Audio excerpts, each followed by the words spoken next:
Olá, tudo bem? Hoje eu queria explicar o fundamento do que seria energia elétrica, né? E basicamente como é que ela funciona. Bom, a energia elétrica, no caso, ela ocorre por conta de que no átomo, se você pegar um átomo, você vai. Você não consegue pegar um átomo. Se você olhar bem um átomo, ele tem elétrons, que são as partículas pequenininhas que ficam em volta dele, que tem carga negativa. E quando você atrita, por exemplo, falando de energia estática, quando você atrita por exemplo, um cano de PVC em algum material, tipo essa roupa, por exemplo, o cano vai doar uns elétrons para a blusa, no caso, e vai ficar com menos elétrons, fazendo com que ele consiga pegar pequenas coisas, como pedaços de papéis. Isso acontece porque ele vai ficar com menos elétrons, ele precisa de 8 elétrons na última camada dele para se estabilizar, então ele vai procurar elétrons em outros lugares porque ele está carregado negativamente. No caso, existem a voltagem, que é meio que a diferença de potencial que a gente fala, que é, por exemplo, negativo e positivo, a quantidade de elétrons de um lado que precisa ir para o outro.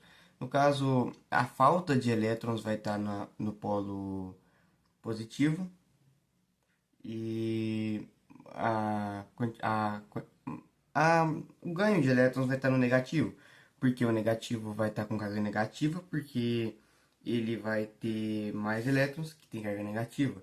E o polo positivo vai estar com carga positiva porque ele tem menos elétrons e mais prótons. Então ele vai ter carga positiva.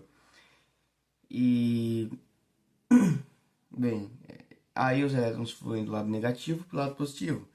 Isso acontece numa pilha, por exemplo, que nem essa, que a gente tem aqui o polo positivo e aqui a gente tem o polo negativo. Então, se eu colocasse, por exemplo, um fio, os elétrons sairiam daqui e iriam para cá, para esse lado. Eu não vou explicar como é que a pilha funciona, porque mais para frente eu quero fazer um vídeo explicando sobre geradores de energia.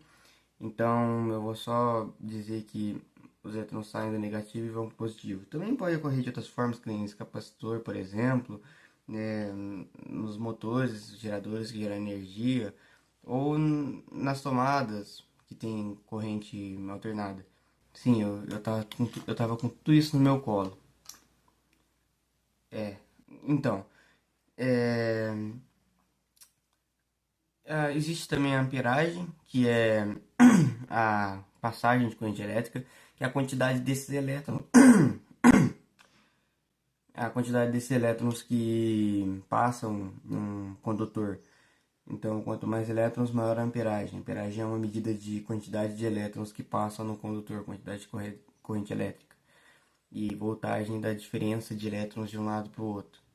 E aí a gente vai ter a corrente contínua, que é a dessa pilha, por exemplo. Nesse capacitor não, porque ele é daqueles automotivos, então ele não tem... ele pode ser carregado com corrente contínua, mas ele pode ser carregado com alternada também. E, enfim.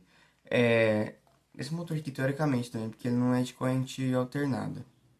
Quer dizer, ele é, mas... Na verdade, eu acho que não. Não sei.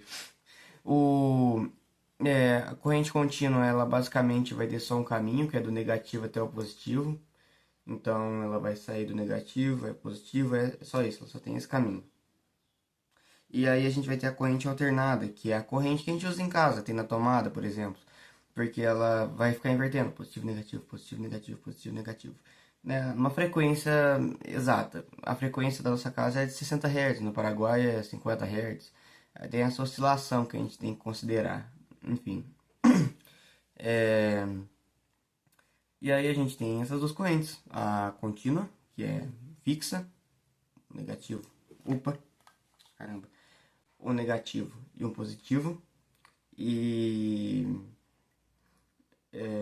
é isso, só tem isso.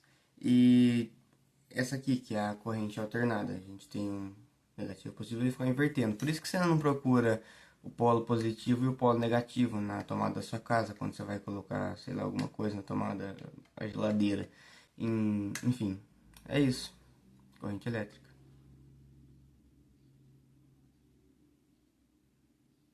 Pode vazar.